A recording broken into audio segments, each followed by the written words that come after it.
Chapter 1. The Unexpected Arrival. Lyris, a young Ziconian, peered nervously out of the ship's window as it descended through Earth's atmosphere. The soft hum of the engines was comforting, but her heart pounded with anticipation. Her family had not seen her in years, not since she had left her home planet to study human culture in one of Earth's prestigious universities. They had always been skeptical of her decision, but Lyris was determined to prove that her studies had value, even if it meant disguising herself as a human to blend in. As the ship touched down, she quickly adjusted her holographic projector, a device that allowed her to alter her appearance to match that of a human. She chose the form of a young woman with short, dark hair and sharp green eyes. Lyris had always admired the simplicity of human beauty, and she found it amusing that a simple change in appearance could allow her to walk unnoticed among them. Her plan was simple. She would surprise her family at a formal dinner they were hosting at one of Earth's most prestigious restaurants. The restaurant, known for its fusion of intergalactic cuisine, was a place where both humans and aliens dined together, and Lyris knew it would be the perfect setting for her little ruse. Her family, particularly her father, was not one to frequent such places, but Lyris had pulled a few strings to ensure they would be there. As she stepped out of the ship, Lyris marveled at the bustling city around her. Neon lights flickered in the evening haze, and humans of all shapes and sizes moved through the crowded streets. The air was thick with the scent of food, a blend of spices and flavors from across the galaxy. Lyris had always enjoyed Earth's culinary diversity, and she couldn't wait to see the look on her family's faces when she served them their meal, disguised as a human waiter. She made her way to the restaurant, a sleek glass structure that shimmered under the city lights. The inside was just as impressive, with high ceilings and a vast array of tables filled with patrons from various planets. Lyris took a deep breath, steeling herself for what was to come. She had managed to secure a job as a waiter for the evening, a task that was surprisingly easy given her human appearance and fluent knowledge of Earth's languages. As she changed into the restaurant's uniform, a simple black suit with a crisp white shirt, Lyris couldn't help but feel a pang of excitement. Her family would be arriving soon, and she had to be ready to serve them without giving herself away. The thought of her father's expression when he realized the truth was enough to make her smile. The restaurant manager, a gruff human named Max, handed her a tray with a nod. "You're up, newbie. Table 17, special guest tonight. Make sure you get their orders right." Lyris nodded, her heart racing as she approached the table. There they were, her father, mother, and younger brother, sitting at a round table near the large windows. Her father, a stern-looking Ziconian with deep-set eyes and a furrowed brow, was scanning the menu with the same intensity he reserved for intergalactic negotiations. Her mother, always elegant, was sipping on a glass of wine, while her brother fidgeted with his utensils, clearly bored. "Good evening," Lyris said, her voice perfectly mimicking the polite tone she had practiced. "I'll be your server tonight. Can I start you off with something to drink?" Her father looked up, his gaze sharp. For a moment, Lyris felt a flash of panic. Did he recognize her? But his eyes returned to the menu, and he ordered a drink without a second glance. Lyris continued to take their orders, her heart pounding with each passing second. Her family, oblivious to her true identity, treated her like any other server, barely acknowledging her presence. As she walked away to place their orders, she couldn't help but feel a mix of relief and disappointment. She had expected them to recognize her, even in disguise, but perhaps she had underestimated the effectiveness of the holographic projector. As the night went on, Lyris served her family their meals, subtly inserting little clues about her identity. She recommended dishes that she knew her mother loved, brought extra napkins for her brother, who was always a messy eater, and even slipped in a joke that only her father would understand. But still, they didn't catch on. Finally, as dessert was being served, Lyris decided it was time to reveal herself. She placed a delicate dish of Ziconian sweetmeats in front of her father, a dish she had made herself, and waited for his reaction. He stared at the dish, his brow furrowing. This is my favorite," he muttered, glancing up at Lyris with suspicion. Lyris couldn't help but grin. "I thought you might like it," she said, her voice slipping back into its natural tone. Her father's eyes widened, and he stared at her, the realization dawning slowly. "Lyris, is that you?" Lyris deactivated the holographic projector, her true form shimmering into view. "Surprise, Father, it's me." For a moment there was silence as her family stared at her in shock. Then her mother gasped, dropping her wineglass, and her brother burst out laughing. Her father, however, simply shook his head, a slow smile spreading across his face. "Only you would come up with something like this," he said, his voice tinged with both pride and exasperation. "Welcome home, Lyris." Chapter 2. The Reason for the Disguise.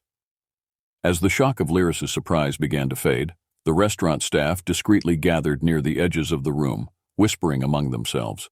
They were curious about the sudden commotion, though they kept their distance out of respect for the Ziconian family's obvious prominence. Max, the restaurant manager, however, was not so easily deterred. With a subtle gesture, he signaled Lyris to the side. "Nice trick," Max said, his voice a low rumble.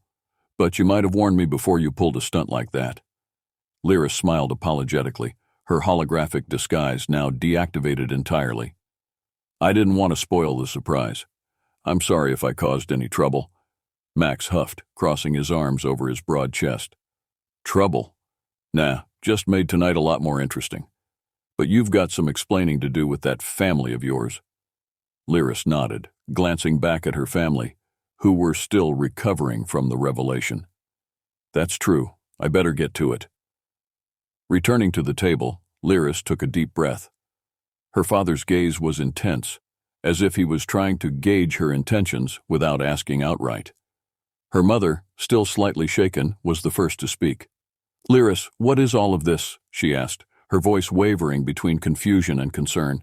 "Why the disguise? And why didn't you just tell us you were coming home?" Lyris sat down at the table, folding her hands in her lap. "I wanted to surprise you, yes, but there's more to it than just that." She paused, choosing her words carefully.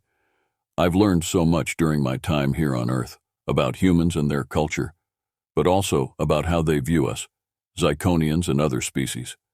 I wanted to show you, in a way that words couldn't, what I've experienced." Her father's brow furrowed. "And you thought pretending to be a human waiter was the best way to do that?" "Not just pretending," Lyris clarified.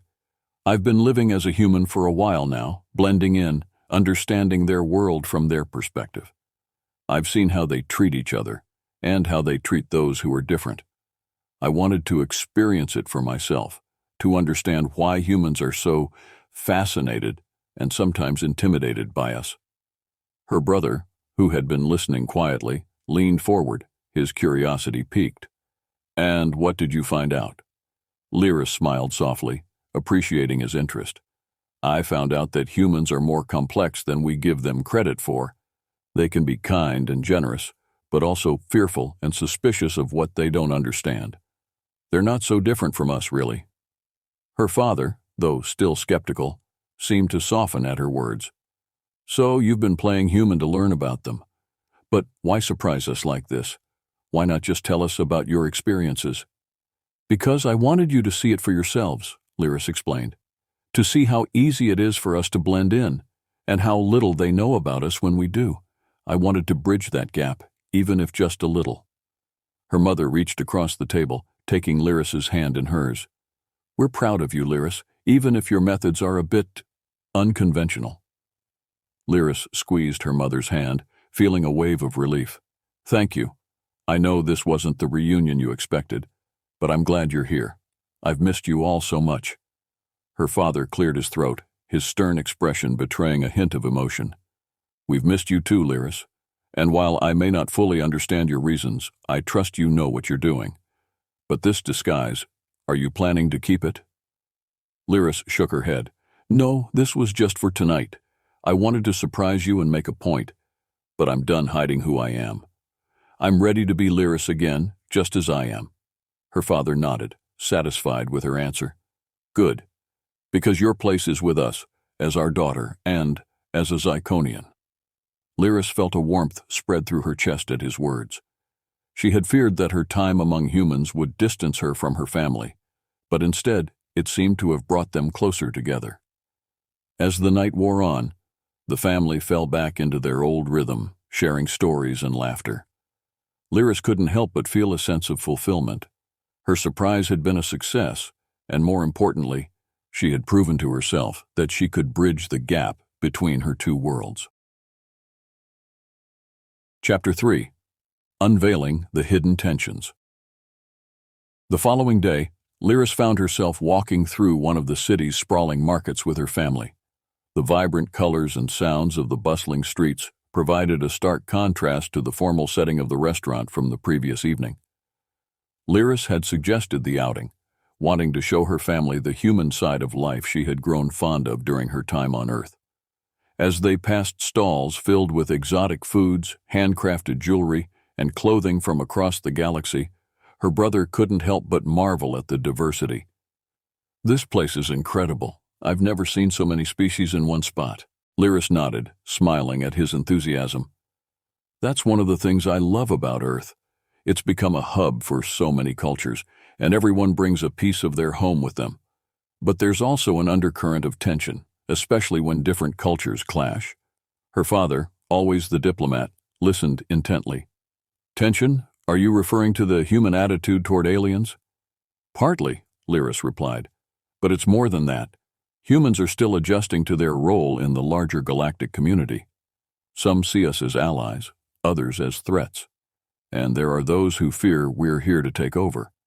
I've encountered everything from open hostility to genuine curiosity." Her mother's expression grew concerned. "Have you been in any danger, Lyris?" Lyris shook her head. "Nothing serious, but I've had a few close calls. Some humans don't take kindly to outsiders, especially those they see as superior to them. It's made me more cautious, but it's also taught me how to navigate their world." As they continued through the market, they came across a group of humans arguing with an alien vendor. The vendor, a tall reptilian creature from the planet Drake, was trying to explain that the prices for his goods were fair, but the humans were insistent that he was overcharging them. The situation was quickly escalating, with raised voices and hostile glares. Lyris's father tensed, ready to step in, but Lyris held him back. "Wait, let me handle this." Approaching the group, Lyris adopted a friendly, approachable demeanor. "Is everything all right here?" she asked, addressing both the vendor and the humans. The humans turned to her, clearly agitated. "This alien is trying to scam us. Look at these prices. They're ridiculous." The Drac vendor, meanwhile, looked grateful for the intervention. "I'm only charging what's fair for imported goods. The costs to bring these here are high." Lyris smiled calmly. "I understand both sides. Imported goods can be expensive, but they're often unique and high quality. Perhaps there's a way to come to a compromise that everyone is happy with." Her words, delivered with practiced diplomacy, seemed to ease the tension. After a bit of back and forth, the humans agreed to a lower price, and the vendor gratefully made the sale. As the group dispersed, Lyris turned back to her family, who had been watching the exchange. "That's just a small example of what I deal with here," Lyris said. "Humans are passionate, but they're also quick to jump to conclusions when they feel threatened or taken advantage of. It's a delicate balance, trying to maintain peace and understanding." Her father nodded thoughtfully. "You've become quite the negotiator. I'm impressed." "It's all part of living here," Lyris replied. "It's taught me to see things from both sides, and that's something I think we, as Ziconians, can learn from. Humans may not have our technology or lifespan, but they have resilience and a strong sense of justice." Her mother placed a hand on her shoulder. "We've always known you were special, Lyris. You have a gift for bringing people together, and that's more important than any advanced technology." Lyris felt a swell of pride at her mother's words. For the first time since she left home, she felt like she truly belonged in both worlds, Ziconian and human. And she was determined to continue bridging that gap, not just for herself, but for both species. Chapter 4. A New Path Forward. As the evening sun dipped below the horizon, casting a warm glow over the city, Lyris and her family found themselves back at the restaurant from the previous night. This time they were not there for a surprise, but to celebrate a decision that would shape Lyris's future. Sitting at the same table, they were served by the same human staff who had been so kind to Lyris during her time working there. The atmosphere was lively, with patrons laughing and enjoying their meals. The tension of the previous night had dissolved into a comfortable familiarity, and Lyris could tell her family was finally beginning to appreciate the world she had come to love. As dessert was being served, Lyris cleared her throat, drawing everyone's attention. "I've been thinking a lot about what comes next for me," she began, "and I've decided that I want to stay here on Earth for a while longer." Her father raised an eyebrow, but remained silent, letting her continue. "I've made connections here with both humans and aliens, and I feel like I can do some real good by continuing to bridge the gap between our worlds. There's so much potential for cooperation, but it requires people who understand both sides. I want to be one of those people." Her mother looked both proud and a little sad. "You've grown so much, Lyris. We'll miss having you close, but we support you, no matter where you choose to be." Her brother, ever the jokester, smirked. "Does this mean we get more free food from this place?" Lyris laughed. "I'll see what I can do." Her father, however, was more contemplative. "It's a noble path you've chosen, Lyris, but are you sure? There will be challenges, not just from humans, but from our own people. Some may see you as too close to Earth's influence." "I know," Lyris replied, her expression serious. "But I believe that's exactly why I need to stay. We can't just observe from afar and hope things improve. We need to be involved to show that cooperation is possible. I've already seen how much we can achieve when we work together." Her father finally smiled, a rare sight that filled Lyris with reassurance. "Then we give you our blessing, Lyris. You've always followed your heart, and it's led you to where you're meant to be." With those words, a weight lifted off Lyris's shoulders. Her family's acceptance meant everything to her, and now she could move forward with confidence. As they finished their meal and prepared to leave, the restaurant manager Max approached them. "Leaving so soon?" he asked with a grin. "You know you're always welcome here, Lyris." Lyris nodded. "Thank you, Max. I'll be back soon. But first, I need to take care of a few things." Max winked at her. "Don't stay away too long. You're one of us now." As they stepped out into the cool night air, Lyris took one last look at the city she had come to call home. Her journey was far from over, but she was ready for whatever challenges lay ahead. With her family's support and a newfound sense of purpose, Lyris knew she was exactly where she needed to be. And as they walked away, the city lights flickering above, Lyris couldn't help but smile. Her surprise had been just the beginning. Now it was time to create real change, one small step at a time. As the days turned into weeks, Lyris fully embraced her role as a bridge between Earth and her home planet of Zycon. With the support of both her family and newfound human allies, she began organizing cultural exchanges and diplomatic initiatives. These efforts brought Zyconians and humans together in ways that neither had imagined possible before. Lyris's family, once hesitant about her decisions, became her biggest advocates, frequently visiting Earth and experiencing the vibrant, multifaceted world she had grown to love. Her father, once stern and focused only on traditional Zyconian values, began to see the benefits of collaboration and opened new channels of communication between their worlds. Even her brother, with his youthful curiosity, found himself fascinated by human technology and customs, forging friendships that transcended planetary boundaries. On Earth, Lyris's work gained recognition, and she became a respected figure in interspecies diplomacy. The lessons she learned while living among humans guided her every step, reminding her that understanding and cooperation, though challenging, were the keys to lasting peace. Despite the demands of her new role, Lyris never forgot the importance of family. Her connection to both worlds remained at the heart of her mission, and she found strength in knowing that her loved ones were by her side, no matter where her journey took her. As she stood atop a high-rise overlooking the city lights one evening, the hum of human life buzzing below her, Lyris felt a deep sense of fulfillment. The disguise that had once hidden her identity was no longer necessary. She was Lyris, proud of both her Zyconian heritage and the human connection she had made. Her surprise reunion with her family had sparked a journey that would shape not only her future, but also the future of relations between species. With every new friendship formed, every conflict resolved, and every meal shared, Lyris knew she was helping to build a future where understanding and empathy could bridge even the widest gaps. And so, with the stars of two worlds shining above her, Lyris smiled, ready to face whatever came next. Her story was just beginning, but one thing was certain. With hope, courage, and a little bit of mischief, anything was possible in this vast galaxy.